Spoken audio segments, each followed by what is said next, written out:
बिहार के मुजफ्फरपुर का एक कोर्ट परिसर। हर दिन की तरह सब कुछ नॉर्मल था, लेकिन कोर्ट में बने हनुमान मंदिर में कुछ और ही चल रहा था।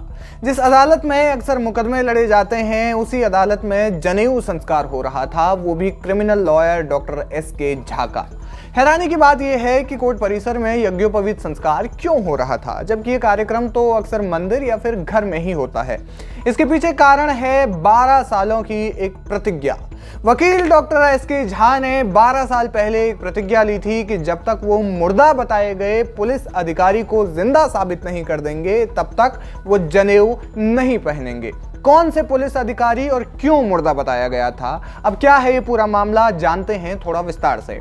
कहानी शुरू होती है साल 2012 से, जब 4 नवंबर को मुजफ्फरपुर के एक स्कूल टीचर अनंतराम पर उन्हीं के गांव की रहने वाली एक महिला ने रेप का इल्जाम लगाते हुए मुकदमा दर्ज करवाया।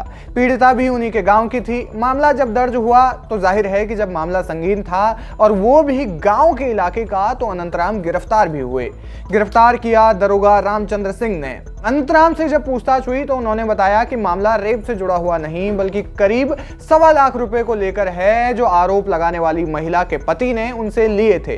कुछ दिनों बाद जब अनंतराम महिला के पति से अपने 1.25 लाख रुपए वापस मांगने लगे, तो उसने और उसके घर वालों ने न सिर्फ उनके साथ मारपीट की, बल्कि उनके खिलाफ रेप का केस भी दर्ज करवा दिया। अब रेप का केस दर्ज करवाया तो करवाया, लेकिन रेप का टाइम भी महिला ने वो बताया जिस दौरान मारपीट के मामले में पुलिस खुद अनंतराम को अस्पताल ले गई थी। यानी कि अनंतराम ने अस्पताल में रहते हुए महिला का रेप किया। जाहिर है कि शिकायत झूठी थी। इस मामले में आरोपी अनंतराम की ओर से केस लड़ रहे थे अधिवक्ता डॉक्टर एस.के. झा। अब जब मामला ट्रायल कोर्ट में पहुंचा और मामले के इन्वेस्टिगेटिंग ऑफिसर रामचंद्र सिंह को आरोपी के खिलाफ सबूत पेश करने और गवाही देने के लिए बुलाया गया, तो वो कोर्ट परिसर में नहीं पहुंचे, बल्कि उनकी मौत हो गई थी, वो भी केस से 3 साल पहले। उनकी पत्नी ने मामले में कहा कि उनकी मौत 15 दिसंबर 2009 को हो चुकी है। अब जाहिर है कि कई सवाल थे। सवाल ये कि अगर केस से 3 साल पहले उनकी मौत हो गई, तो केस की इन्वेस्टिगेशन उन्होंने कैसे की, या फिर इस केस के इन्वेस्टिगेटिंग ऑफिसर वो कैसे बने। जाहिर है रेप का मामला संदेहास्पद तो था ही, साथ ही इसकी जांच करने वाले पुलिस ऑफिसर की भूमिका भी संदेह के घेरे में थी।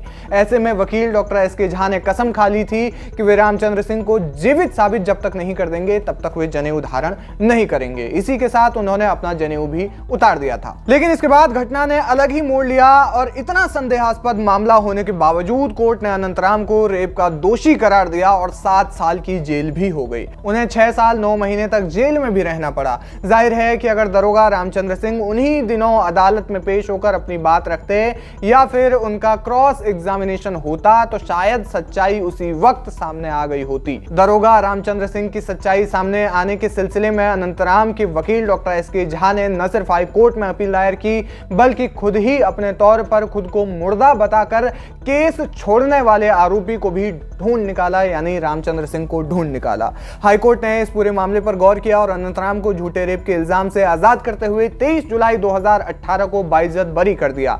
इस मामले में सच्चाई जानने के लिए वे रामचंद्र के घर पहुंचे, यानी कि वकील डॉक्टर एस.के. झा रामचंद्र सिंह के घर पहुंचे और उनके बारे में जानकारी जुटाई। जानकारी में पता चला कि रामचंद्र सिंह न सिर्फ जिंदा हैं, बल्कि रिटायरमेंट के बाद पुलिस विभाग को मिलने वाली पेंशन भी खा रहे थे और वे पटना में रह रहे हैं। लोगों का मानना है कि उन्होंने अपने निजी स्वार्थ के कारण ऐसा किया।